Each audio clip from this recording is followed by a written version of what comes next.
आणि आता बातमी आहे, खासदार सुप्रिया सुळेंनी राज्य सरकारवर टीका केलेली आहे। सत्ताधाऱ्यांकडे दुसरा कसला अजेंडा नाही आणि त्यामुळे पवार कुटुंबाला टार्गेट केलं जाते। कारण पवार कुटुंबाला टार्गेट केलं की बातमी होते हे त्यांना माहिती असल्याचा टोला सुप्रिया सुळेंनी लगावला।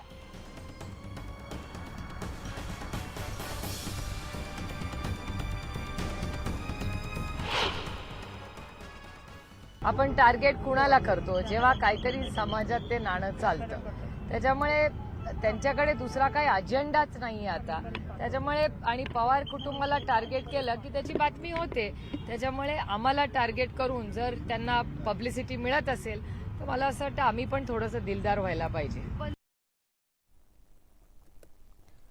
आणि यानंतर बातमी ती म्हणजे उद्धव ठाकरे यांची शिवसेनेच्या पक्षप्रमुख पदाची मुदत संपणार आणि त्यामुळे 23 जानेवारी नंतर उद्धव ठाकरे पक्षप्रमुख राहणार का, हाच मोठा प्रश्न आता ठाकरे गटाकडे आहे।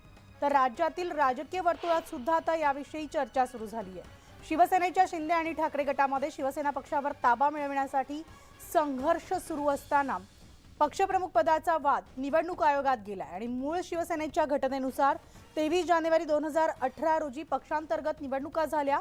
या निवडणुकीमध्ये उद्धव ठाकरे यांच्याकडे 5 वर्ष पक्षप्रमुख पद देण्यात आलेलं होतं। ही मुदत आता 23 जानेवारी 2023 रोजी पूर्ण होतीये। एकीकडे मुदत पूर्ण होत असताना शिवसेनेचा वाद निवडणूक आयोगात आहे। या वादावर 30 जानेवारी रोजी सुनावणी होणार आहे। तर आजपासून 30 जानेवारीपर्यंत दोन्ही गटांना लेखी उत्तर सादर करण्याचे आदेश निवडणूक आयोगाने दिलेले आहेत। जो निर्णय इलेक्शन कमिशनर आपल्या महाराष्ट्राचे नव्हे तर देशाचे जे आपले निवडणुकीचे प्रमुख आहेत त्यांच्या समोर आता ती सुनावणी झाली। अंतिम निर्णय ते जे देतील ते नियमाप्रमाणे होईल आणि नियमानुसार ज्यांचा कार्यकाळ संपत आहे त्यांना जोपर्यंत या पक्षाचा चिन्ह आणि नाव मिळत नाही तोपर्यंत मला असं वाटतं की त्यांना प्रमुख पदावर राहता येणार नाही। बाळासाहेबांनी स्वतः सुरू केलेला पक्ष आणि अर्थातच त्यांनी त्यांचा उत्तराधिकारी ठरवला होता। त्याच्यामुळे ज्यांना बाळासाहेबांवर प्रेम आहे ते बाळासाहेबांचा निर्णय कसा चॅलेंज करतील। त्याच्या मागे कुठलं तरी षडयंत्र असेल तर किंवा स्वतःचा स्वार्थ असेल तर काय करू शकतो।